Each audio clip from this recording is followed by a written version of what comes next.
Great job on your prototypes, everyone! Now it's time to test with your users. Yes, this step is so important. You've put a lot of effort into your design. Now your user will show you whether you're on the right track to meet their needs. So we have a lot of different prototypes that students have put together. How should they approach the testing process? One thing that everyone should start with is an open mind, because guess what? Your prototypes are awesome, you spent a lot of time on them, but they are not perfect. Once you get them into the hands of your users, you'll see pretty quickly what's working and what's not working. Your prototypes might malfunction in the process or even break, but take a deep breath. It's all okay. Getting feedback and seeing how your design is not working is all part of the process. In fact, that's the whole point and the reason why we prototype our solutions instead of building the final designs outright. Your prototypes serve as quick ways to gather information before you sink a lot of time and energy and money into actually making the final product. That makes sense. So the prototype is not the final product, even though it might feel like the end stage because of all the work you've done. I can definitely see how it might be hard to let go and get into that frame of mind. So how do we start testing? Before you start testing, here are some important questions you need to answer. First, who will you test with? Hopefully it'll be the person you initially interviewed. If that's not possible, maybe see if there's someone else in your household who has similar needs. Also, you might want to consider testing with multiple people. Then you'll get even more data. But, you'll want to consider, is it better to test them one at a time or all together? If you're doing the handshake challenge, maybe you want to use 2 testers at once. Or you might want to run the test with yourself and each person one-on-one. But just think about what questions you're trying to answer with your test and then decide on what's the best way to collect that information. Next, you'll want to consider, when will you conduct the test? Is your design time sensitive, like something people would want to use when they first wake up? Or does it fit into some other part of their routine? Plan accordingly for yourself and your user. Where is another consideration. Indoors? Outdoors? Do you need to prepare the space in any way? What about the weather or the lighting?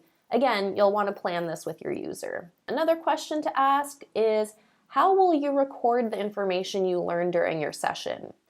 Some of you might be very involved in the testing, especially if you're acting out a service or something. So consider if you'll really be able to observe everything the tester is doing, or you might be too busy acting.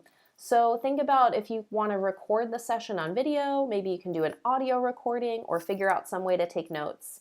Because just like in the empathy stage, you'll want to listen to what your tester is saying through the process and also be observing their actions and their body language.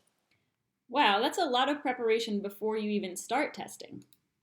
Yes, being prepared always helps. So now let's talk about conducting the test. A good test starts with a good introduction to set the stage. Here's how I like to do it. Miss Kambhu, thanks so much for helping me to test my design. I really appreciate your time. No probs! I'd like to get your honest and open feedback about this prototype. Now, even though I designed it, I'd like to hear your true opinions, even if they're negative. I promise you won't hurt my feelings. The more honest you can be, the better it is for my design. Okay, sounds good. And I might also ask you some questions during this process. If you don't know how to answer them or you don't know how to use certain parts of the prototype, that's totally fine. It's not your fault. In fact, you'd be helping me to surface some of the problems in my design that I'll need to fix, so it's super helpful. Would it be okay if I record this session on video? Yeah, no probs. Great, thank you. Now we can get started. As you use this prototype, feel free to think aloud and let me know what the experience is like for you. Alrighty, so that was my introductory spiel. When you guys start testing, you can use, if not the exact same thing, a very similar way to introduce the experience to your user. When you do introduce the prototype into the testing, see if you can let the prototype mostly speak for itself. If your design became a real product, remember, your user wouldn't have the designer standing right there explaining how it worked. So keep that in mind during your session, although I'm sure you will probably need to nudge your user in certain directions as they go. But again, see if you can let the prototype speak for itself. Yes, and it's probably a good time to practice some of those skills you use during the empathize phase, asking open-ended questions, being a good listener, and being careful not to over-explain your idea. Exactly.